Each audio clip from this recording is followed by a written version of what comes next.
Chrysalis was able to take over Equestria, at least once Starlight prevented the main six from ever meeting. But the main six weren't the ones who stopped Chrysalis when she tried to take over. Twilight played a big part, but she's always been close to Shining and would have been at his wedding anyway. Remove the rest of the main six from the story and everything else happens the same. Twilight notices the bride-to-be acting suspiciously, she pokes around and gets too close to the truth. Chrysalis banishes her to the mines where she finds the real Cadance. The two make their escape and interrupt the fake wedding. Celestia's standoff fails, but Twilight frees Cadance for long enough to restore Shining armor. And finally, Cadance and Shining do the love blast. No main six required for any of that. So if Chrysalis's plan was doomed to fail with or without the main six, how was Chrysalis able to take over Equestria at all?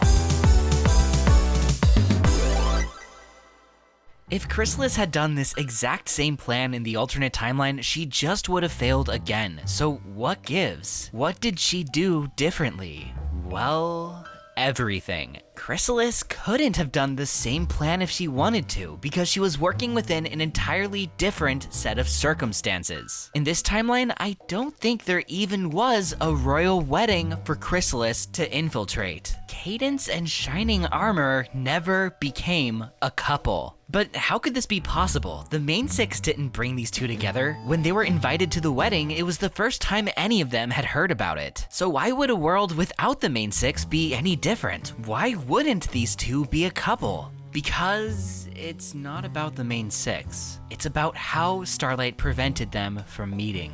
The rainboom. Shining and Cadance wouldn't have come together without the sonic rainboom. At first those things may seem unconnected, but they aren't, because they're both connected to Twilight. To explain what I mean, here's how I think it happened in our timeline. We know the rainboom caused Twilight to pass her entrance exam with flying colors. This resulted in her immediately becoming the personal protege of the Princess of Equestria. Twilight became a VIP early in life, which is why I think she had such a high status pony like Cadance as a foal sitter. Now, having Cadance in the Sparkle family's private life is probably how she and Shining met and came to interact casually instead of formally. Now do you see the connection? From there they get to know each other and fall in love. But in Starlight's timelines, there was no rainboom, so the rest of the story falls apart. Twilight never becomes Celestia's protege, Cadance never full sits Twilight, and Shining never meets Cadance. Of course, Shining still may have pursued a career in the Royal Guard, and this may have caused him to brush shoulders with royalty, but their relationships would have been purely professional. I think Cadance being Twilight's full sitter is the reason she and Shining knew each other as mutuals, and thus dating material. That opportunity wouldn't have come if Twilight failed her entrance exam,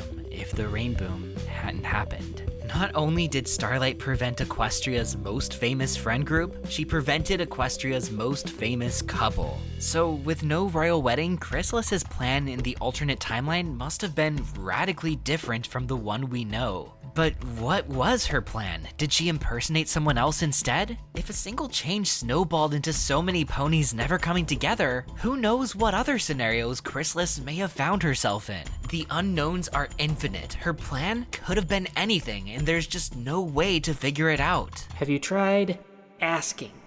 You're the nameless guy, right? The nameless one.